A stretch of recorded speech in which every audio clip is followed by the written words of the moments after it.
Outmatched by Franco and his forces, Brunete would be known as one of the bloodiest conflicts of the entire war. They had bombers and they had no end of material that they were getting from Hitler and Mussolini.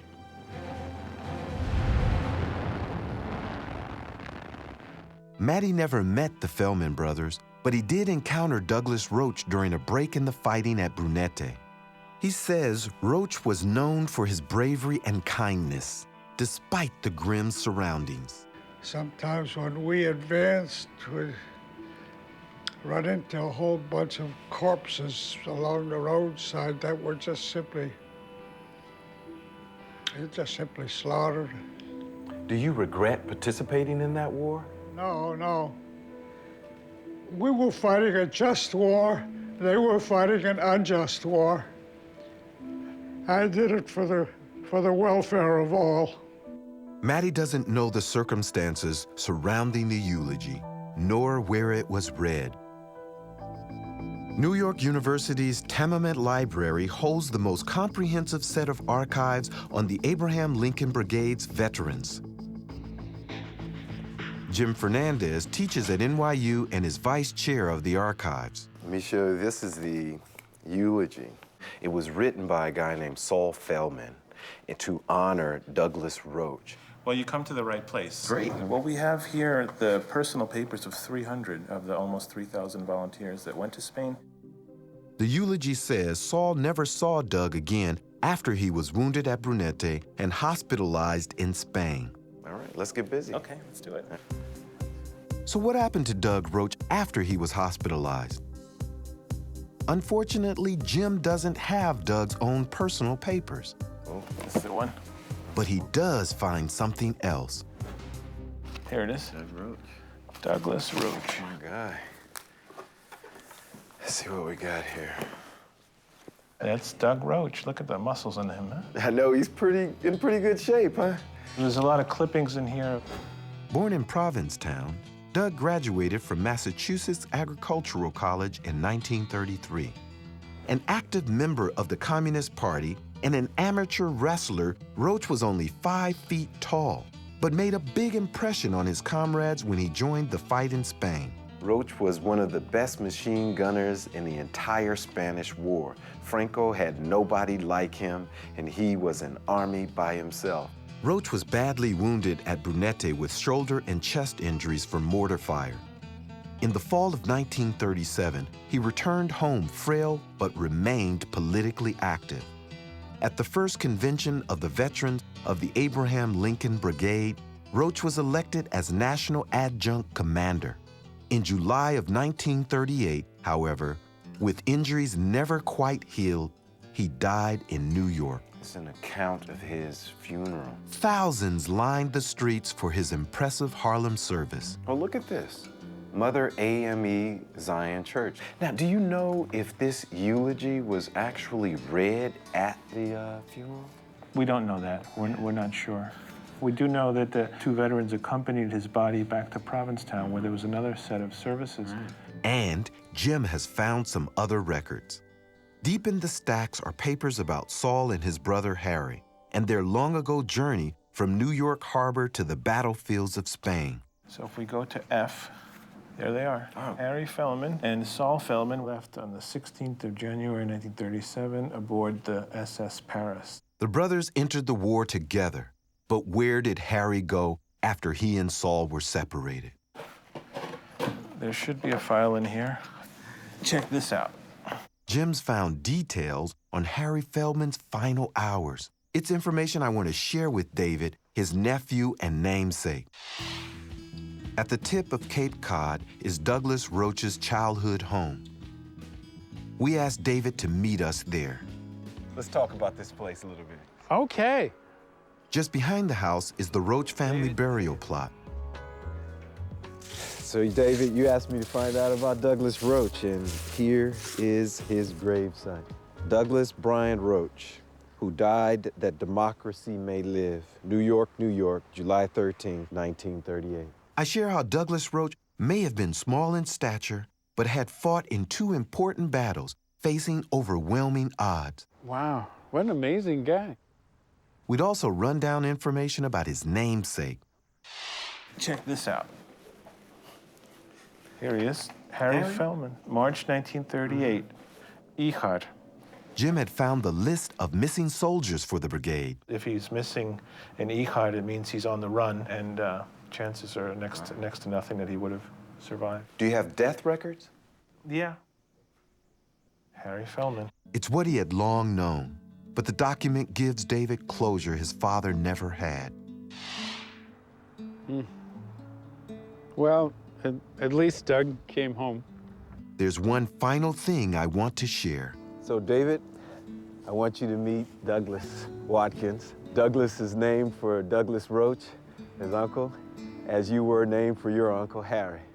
It's very nice. Nice meeting you. Nice meeting you. I've heard a lot about you. I know that Douglas Roach was one of the most influential people in my father's life, that he never forgot his friendship with Doug Roach. I heard he was a very likable person, very charismatic person. I explained how Sol's eulogy may have been read at the same gravesite back in 1938. Maybe I could read a little bit of it now. That would be super. I'd really appreciate it. I remember well the last request he made of me. He had been promoted to corporal and asked me to get his chevron. You should have seen the pride in his eyes when he took it in his hand for the first time. Then we put him on a bus and watched him go away. For a long time, life was empty without him. It's beautiful. Beautiful. Thank you very much for that. Oh, my pleasure. Over time, the efforts and sacrifices of the Abraham Lincoln Brigade have been widely recognized. In 2009, Matty Matson was awarded Spanish citizenship. He accepted the honor, he said, for not only the guys who are buried in Spain, but also the guys buried in the United States. As we were finishing this story, Mr. Matson passed away in January 2011 at the age of 94. 9 years before Joe Rosenthal immortalized the flag on Iwo Jima, there was Robert Kappas' Falling Soldier. Published in Life magazine in 1937, the image of a loyalist Spanish militiaman captured at the instant of his death brought the Spanish Civil War into American households. Like Rosenthal, Kappa was accused of staging his masterpiece, a common practice at the time. And Kappa took the truth to his grave in 1954 when he stepped on a Vietnamese landmine. Scholars believed his negatives might resolve the controversy, but they had been missing since World War II. Kappa, a Hungarian Jew, fled Europe in 1939. Leaving all of his negatives in a Paris studio. From there, they disappeared. 6 decades later, they resurfaced among the possessions of a former Mexican ambassador to France. Their whereabouts during the interim remains a mystery. In 2007, the rediscovered material was analyzed and scanned. There were 4,500 negatives, not one of which was the falling soldier. The validity of the picture remains an enigma. But the collection, nicknamed the Mexican Suitcase, proved to be the holy grail of Kappa's work. Today, the Mexican Suitcase has found a permanent home in Manhattan at the International Center of Photography, founded by Robert's younger brother, Cornel Kappa. Our last case examines a watercolor for clues about a master of American design. It's 1892, and Louis Comfort Tiffany is dreaming of a brilliant future. In less than a year, millions will churn through the Chicago World's Fair, eager to see the latest wonders in science and arts. Tiffany knows that success at this exhibition, with his revolutionary stained glass, will shout his name across the United States. But his preparations suddenly come to a halt when the Glasscutters Union goes on strike. With the fair looming, how will Tiffany avoid disaster? Now a man from Kalispell, Montana, wonders if a family heirloom might be a part of Tiffany history. I'd always heard this was my great-great-grandmother's favorite window, and I want to find out what that means. I'm Gwendolyn Wright, and I'm meeting Brian Fry to ask him about his watercolor and his family lore. Hi. So this is what you wanted to show me? Yes, this is it. It's a watercolor done by my great-great-grandmother, Ann Weston. This has been in our family for as long as I can remember. Brian says Anne was born in the middle of the 19th century and adopted as an infant by a family named Van Derlip. She grew up in New York and moved to Duluth, Minnesota after marrying a doctor named John Weston. She was a designer for Tiffany Studios, and we believe that it is a design for a window that she may have done. Did she do other stained glass windows? I do know that she did the Minnehaha Window that's in Duluth. Well, tell me exactly what you'd like for me to find out about this drawing. I'd like to know if it ever was actually made into a window, and just anything else that you can tell me about Anne. Well, I look forward to tracing this and finding out more about a woman artist at the turn of the last century. It makes sense this was a window. There's a frame around the hole, and it's divided into 3 vertical panels, what's called a triptych, usually a religious window or painting. This, however, appears to be an abstract design with swans in water. Brian's given me permission to remove the frame. I was hoping there'd be some writing on the back. Unfortunately, I don't find anything other than remnants of some kind of glue. By and large, this is an example of what's called Art Nouveau.